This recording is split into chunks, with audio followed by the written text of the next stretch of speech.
एक महान संत हुए हैं रामानुज। परिव्राजक थे। घूमते घूमते एक गांव में पहुंचे। वहां उनका नाम पहले ही फैल चुका था। काफी लोग उनसे मिलने आए। एक बहुत कठोर सा दिखने वाला युवक भी आया था और उसने आके कहा कि मैं परमात्मा को खोजना चाहता हूं, क्या आप मुझे मार्ग और उपाय बताएंगे। उसकी वाणी में भी कठोरता थी। उसका चेहरा भी बिल्कुल पत्थर जैसा था। रामानुज ने गौर से उसकी तरफ देखा, उसकी आंखों में झांका और उससे पूछा, क्या तुमने कभी किसी को प्रेम किया है।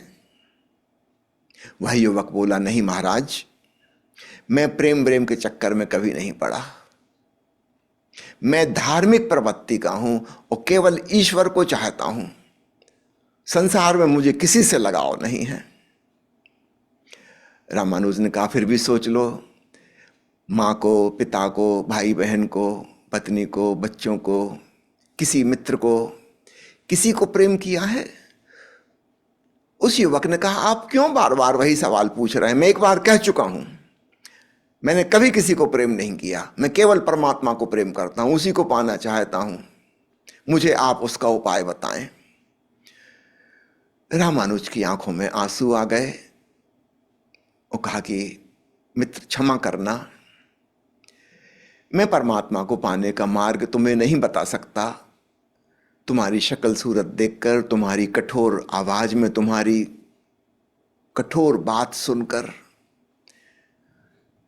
पक्का हो गया कि तुम जो कह रहे हो ठीक ही कह रहे हो। तुमने कभी किसी को प्रेम नहीं किया और परमात्मा तो प्रेम की नजरों से देखे गए संसार का नाम है।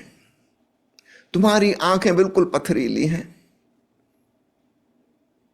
प्रेम शून्य। जिसके पास प्रेम की दृष्टि होती है, संवेदनशील हृदय होता है, वह जिसे जानता है वह परमात्मा है। प्रेम की वजह से प्रेम का जो पात्र है वह परमात्मा तुल्य हो जाता है। तुम जिसे भी प्रेम करते हो उसमें दिव्य लक्षण तुम्हें दिखाई देने लगते हैं।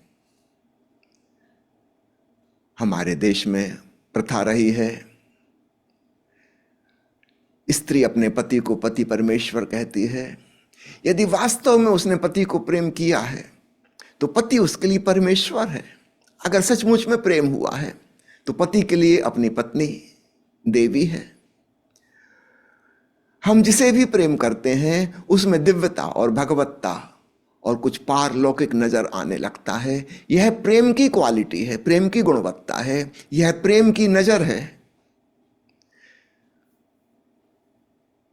जिसके हृदय में प्रेम नहीं है, जिसकी आंखों में वह कोमलता नहीं है, संवेदनशीलता नहीं है, उसके लिए जगत पत्थर जैसा है। सब कुछ पाषाणवत है क्योंकि उसका हृदय पाषाणवत है। उर्दू में कहते हैं ना, संग दिल पत्थर हृदय। बहुत संवेदनशीलता विकसित करनी होगी, अपनी इंद्रियों को संवेदनशील बनाना होगा, अपने हृदय को संवेदनशील बनाना होगा, अपने मन को बहुत सजग और जागरूक करना होगा ताकि सुपर सेंसिटिविटी डेवलप हो सके। उस जागृति और प्रीति के माध्यम से तुम जिसे जानोगे उसका नाम परमात्मा है। तो संक्षेप में हम इसे ऐसा कह सकते हैं, प्रेम की नजरों से देखे गए संसार का नाम परमात्मा है और बिना प्रेम की नजरों को देखे गए परमात्मा का नाम संसार है। पदार्थ और परमात्मा दो अलग अलग बातें नहीं हैं, एक ही सत्य हैं। उसे देखने के दो ढंग हो सकते हैं। हम पत्थर भी देख सकते हैं और परमात्मा भी देख सकते हैं, वो हमारे देखने पर निर्भर है। परमात्मा इस संसार से अलग थलग कहीं और विराजमान नहीं है, किसी स्वर्ग में स्वर्ण सिंहासन पर बैठा हुआ। यह संसार ही परमात्मा है। भगवान शिव के नटराज रूप की प्रतिमा आपने देखी होगी, नाचते हुए शिव। यह प्रतिमा अत्यंत सांकेतिक है, बिल्कुल ठीक इशारा करती है। यह जगत परमात्मा की सृष्टि ऐसी नहीं है जैसे कुम्हार ने घड़ा बना दिया, क्योंकि घड़ा बनाने के बाद कुम्हार अलग हो जाता है, घड़ा अलग हो जाता है। कल को हो सकता है कुम्हार मर भी जाए मगर घड़ा रहेगा, उसकी अपनी अलग सत्ता हो गई। नहीं, सृष्टा और सृष्टि, परमात्मा और संसार ऐसे नहीं हैं, वे नटराज की तरह हैं।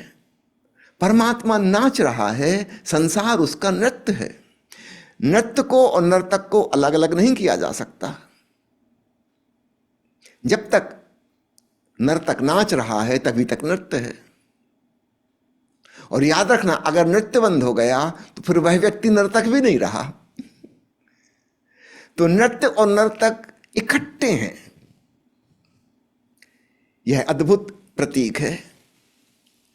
सृष्टा और सृष्टि ऐसे हैं, संसार ही परमात्मा है प्रेम की नजरों से देखा जाए तो असली सवाल ये नहीं है कि प्रभु कहाँ हैं, कैसे उसे खोजें। रामानुज ने उस युवक को समझाया, असली सवाल ये है कि हम प्रेमपूर्ण कैसे बने। असली सवाल ये है। धन्यवाद।